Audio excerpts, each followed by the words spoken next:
When it comes to approaching women and being successful in approaching women, there is a lot of advice online that is telling you exactly what you should be doing, how you should be doing it, and the things that you should not be doing at all costs. The problem is, though, a lot of these channels are not actually backing up what they're saying. They're not showing you examples of how to do these things in practice, but you are very lucky, my friend, to have come across this video and this channel, because on here I show practical data and advice and I back it up with in-field footage. This is going to be the most informational video for you that you're ever going to watch on YouTube, as we will be breaking down one of my clients' approaches, and I'm going to be teaching you exactly what he's doing well in this approach and what he needs to improve, and you're going to learn how to apply that into your own interactions with women.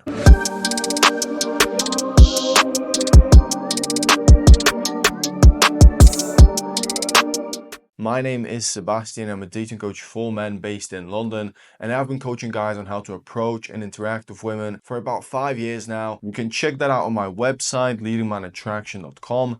It is linked in the description so you can see if you do apply these things, you're going to get results just like my clients are getting every single day. Okay, now that that is out of the way, let's go right into this approach. Excuse me. Hi. Hi. Sorry, I know we just got off the train, but I had to quickly come and say hello to you. Oh, that's nice. I saw you and I thought you looked very nice. Oh, that's nice. We were walking up the stairs so slowly. That's nice. But what are you doing tonight? Nothing. Nothing? Really? It's a Saturday in London, come on. I'm just visiting London. I don't know many people here, so. Where are you from? I'm from, yeah. Is it like London? London? I don't really know much about what London's like yet. Really? So, Well, you'll be in for a very big surprise. Maybe. So, but depends what you do. Do you like to drink, I assume? Not really. No? You like coffee? Oh, you're a coffee girl. I mean, yeah. I'm Luke, by the way. Nice to meet you. Nice to meet you. That's a very business handshake. I've done a few of them. Is this how everyone does handshakes? Might be me. Really? Yeah. So what are you doing in London? Just visiting, seeing some friends, but I hadn't really made any plans. No plans? Well, I have some for tomorrow. I've just arrived. But you should be really organised. Is that an LT thing? I've heard you call us POMs, don't you? I guess so. Yeah. I don't know. I've been living in for like almost so. I'm gonna tell. You've got a bit of a mixture, like a toxic cocktail of different types of accents. What about you? Are you from London? I live outside, but I travel quite a lot. So I work in different countries. What do you do for fun? Galleries, museums. Really? Restaurants. Yeah. Music. House music. Really? Jazz. You like jazz? I'm like living in another century. Well, you spend way too much time in New York. We only got a part of this infield. However, he did inform me that he did get her number, and they are talking about scheduling a date. So the most important thing that we're noticing right now in this interaction is that even though she is a little bit apprehensive about why he is approaching her, that very, very quickly dissipates because of his energy and the way that it comes across. If you want to have any success with Daygame, and if you want to have long-term results, this is the most important thing that you need to work on: your vibe, your energy, and your presence.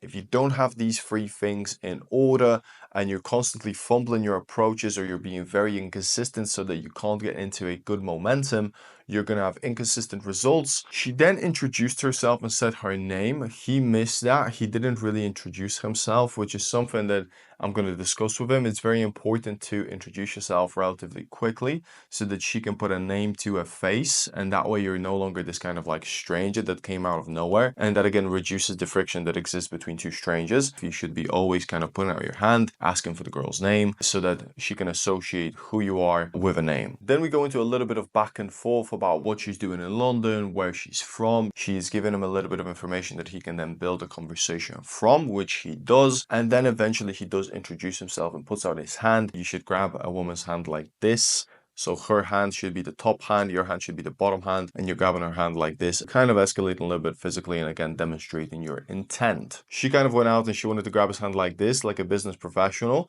and he called her out on that, which created this kind of like little fun, playful dynamic. He teased her a little bit about it, and you can see that when you tease women about things, they immediately laugh and they immediately feel positive emotions. You don't always need to brush past whatever she said and go into the next question, because then you're in this interview mode. This isn't fun, and it's going to keep the conversation very static. What you want to have in your conversations is moments where you escalate and when you tease. And that way, she's going to have more fun in the conversation, and of course, so will you. By the way, if you are interested in improving your dating life with a personalized plan, you can again check out my website. You can book a free dating strategy call with me over there. The link is in the description also, where you can book a quick call with me. So just check that out, and then we can have a little bit of a discussion about what you're struggling with, and I'll share with you some ideas of how you can improve your dating skills in order to get more results. Now, she does end up standing in this very interesting pose like this, which again kind of shows this kind of like businessy, kind of authoritative side to her. And again, he could have played with that because of the handshake that she had as well, and he could have again teased her on that point. He did make a really great tease about her accents, kind of like a toxic cocktail. He's using the things that I told him to pick out certain things about the girl and then tease her about that. She then asks him a question, and that is a great sign because it means that the girl is interested in knowing more about you. He then goes into asking a really important question: what do you do for fun? And it is a question that you should be asking women as well, but you shouldn't be asking that straight away. So just like he did here, he built a little bit of rapport and then he brings out that question. So whether you get a good response from a woman to this question is going to really depend on how she's feeling about the conversation and how far along you are. If you ask it too early, the girl is not going to be interested in talking to you, because again, at the beginning, it's kind of on you to make that conversation fun, get her engaged, and make sure that she wants to get to know you more. The moment that she started asking him questions, you can see that then he brought out this question himself: what do you do for fun? Because it allows her to kind of like invest a lot of information, which you can then tease her on. The mistake that he made is that he didn't then tease her on any of the things that she shared with him, and that could have led to an even more playful, more fun conversation. If you found this video useful, then make sure to leave a like, leave a comment. If you're new here, then subscribe to the channel, hit the bell notification so you don't miss future breakdowns just like this one. And if you want some personalized dating advice and a personalized plan, I lead bootcamps with guys in London and all over Europe, where I take them out and I teach them how to approach women. And I also lead mentorship programs with men internationally through online sessions where I teach them exactly what they should be doing, from starting the conversation to flirting, to leading dates, to texting, to improving their online dating profiles, to night game. I teach them everything that they need to know to improve their dating lives through my mentorships. So if you're interested in something like this, again, click the link in the description to book a call with me, where you can get some more information and we'll talk about how you can improve your dating life.